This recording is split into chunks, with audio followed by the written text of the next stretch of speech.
Hi everyone. तो कैसे हैं आप? आई होप सब अच्छे होंगे। आज हम देखने वाले हैं क्वेश्चन नंबर 7, ट्रायल बैलेंस का क्वेश्चन नंबर 7। हम लोग 1 कर लिए, 2 कर लिए, 3 कर लिए सर, 4 कर लिए, 5 एंड 6 एंड 7 भी करने वाले हैं। पूरा कवर करेंगे हम लोग। ओके, पूरा चैप्टर बाय चैप्टर कंप्लीट करेंगे। तो क्वेश्चन नंबर 7 में क्या है, थोड़ा रीड कर लेते हैं। Prepare correct trial balance from the following wrong trial balance. जो गलत है उनको राइट करना है हमको फॉर्मेट में।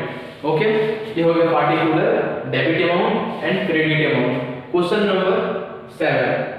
ओके, क्वेश्चन नंबर 7 उसमें एक मेन पॉइंट है, उसमें समझना पड़ता है। यदि क्वेश्चंस में ओपनिंग बैलेंस दिया हुआ है और क्लोजिंग दिया हुआ है तो डेबिट साइड में ओपनिंग दिखाएंगे एंड क्रेडिट और क्लोजिंग को भी डेबिट साइड में ही दिखाएंगे। लेकिन एक आइटम्स है जो कॉस्ट ऑफ गुड्स सोल्ड है, यदि ओपनिंग स्टॉक, क्लोजिंग स्टॉक और goods of cost of goods sold यदि दिया हुआ है तो हम लोग को ओपनिंग अमाउंट का जो ओपनिंग है उसको नहीं दिखाएंगे डेबिट साइड में। क्या समझे? हमको यदि ओपनिंग स्टॉक दिया हुआ है, क्लोजिंग स्टॉक दिया हुआ है और कॉस्ट ऑफ गुड्स सोल्ड दिया हुआ है तो हमको ओपनिंग स्टॉक को हटा देना है। ओपनिंग स्टॉक को लेना ही नहीं है, रिकॉर्ड करना ही नहीं है अपने बिजनेस के ट्रांजैक्शंस में। ओके, सिर्फ हमको क्लोजिंग लेना है और कॉस्ट ऑफ गुड्स सोल्ड यदि दिया हुआ है तो। ओके, चलिए आगे बढ़ते हैं। क्वेश्चंस में इस टाइप्स क्वेश्चंस है, इसीलिए हम पहले बात कर लिए। बेसिक फंडा हर बार हम समझाते हैं कि डेबिट साइड में वैसा ही अमाउंट को दिखाएंगे जो एसेट्स से रिलेटेड हो, संपत्तियों से रिलेटेड हो, ओके, और एक्सपेंसेस से रिलेटेड हो। देन क्रेडिट साइड में वैसे अमाउंट दिखाएंगे जो लायबिलिटीज हो और इनकम। ओके, चलिए आगे बढ़ते हैं क्वेश्चंस की ओर। पहले है first of all capital 2250।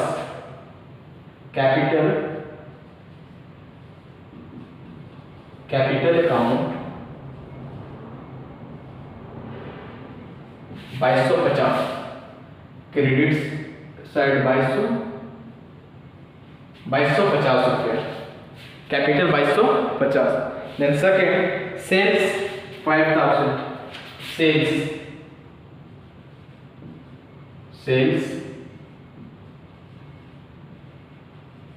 Sales account 5000, credit side. Okay, then next salary and rent, salary and rent 500,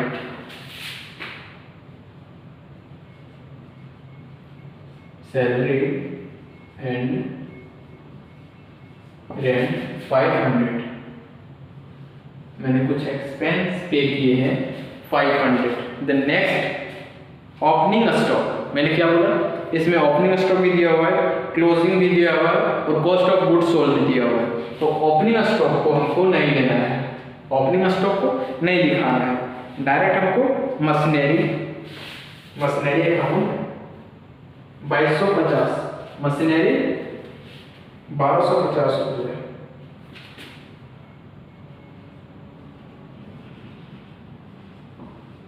machinery account 1250 रुपये। ओके, द नेक्स्ट क्रेडिटर,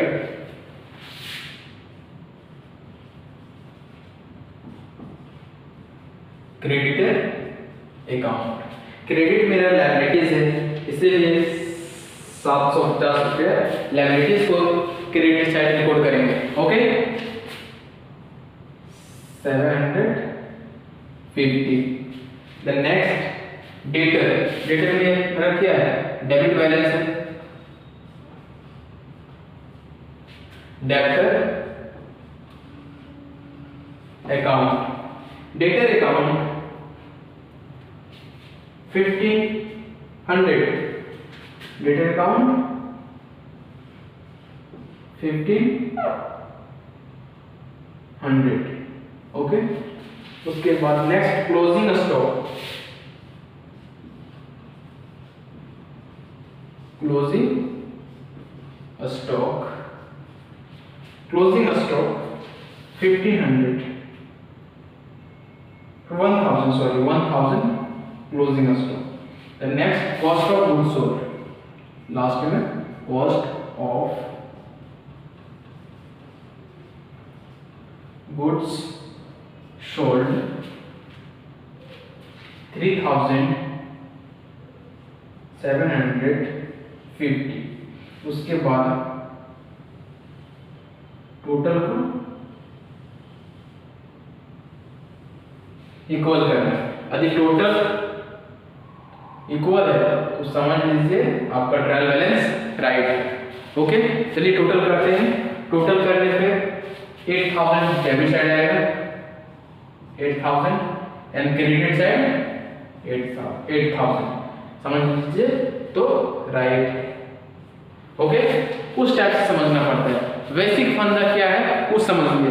पहले कैपिटल है, कैपिटल को हमको लायबिलिटी साइड दिखाना है, सेल्स को लायबिलिटी साइड दिखाना है, सैलरी एंड रेंट, सैलरी और रेंट जो है मेरे लिए एक्सपेंस है, इसीलिए इनको हम डेबिट साइड में रिकॉर्ड किए।